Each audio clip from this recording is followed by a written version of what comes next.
Welcome to Dr. Mary Travelbest's 5 Steps to Solo Travel Guide for women like you who need a little extra support traveling the world one woman at a time.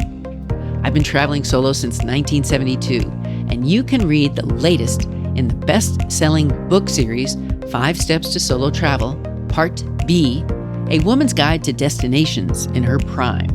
It's found on Amazon. Please share this podcast. In this episode, the FAQ is, my husband died 2 years ago and I want to travel.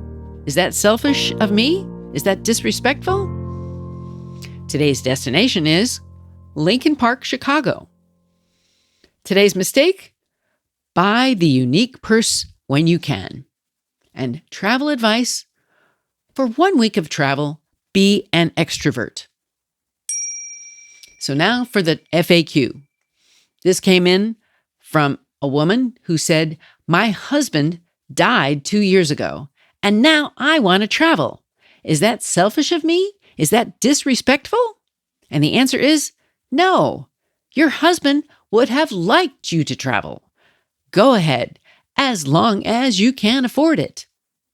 Some travels cost more than others.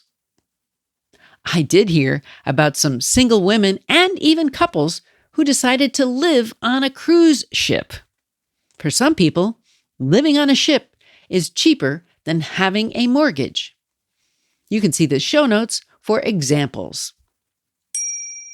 Today's destination is Lincoln Park, Chicago. It's less than 5 miles north of downtown Chicago. It's a neighborhood known for its shopping, dining, and entertainment called Lincoln Park. It's got a little bit of everything you'd like in a city with a few good parks. It's an authentic neighborhood in the sense that it's got a mix of different and diverse community members while being a fun place. The Lincoln Park Zoo has children who love animals, of course, and adults who wander and soak it in. Nature is the priority. This is the best of what a zoo can offer. And did I mention that it's free to visit? Taking public transportation or walking here is best because parking can be a hassle and expensive.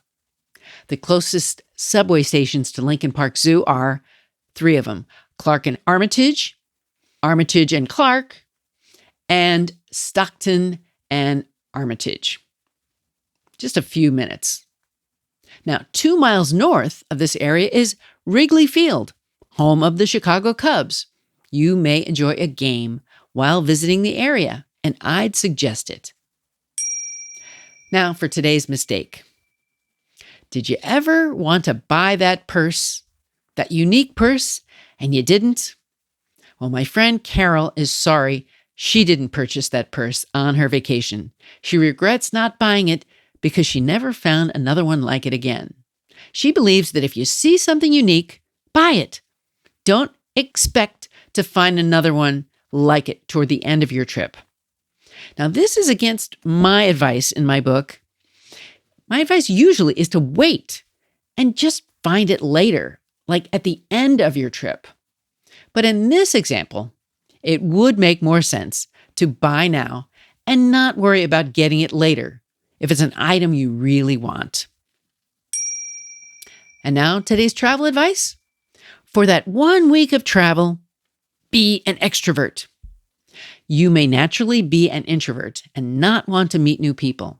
However, if you want to travel, especially solo, you must adjust your personality to be more outgoing and friendly. This will help you get where you're going. Trust me. Find a way to ask the person who may have the answer and go there.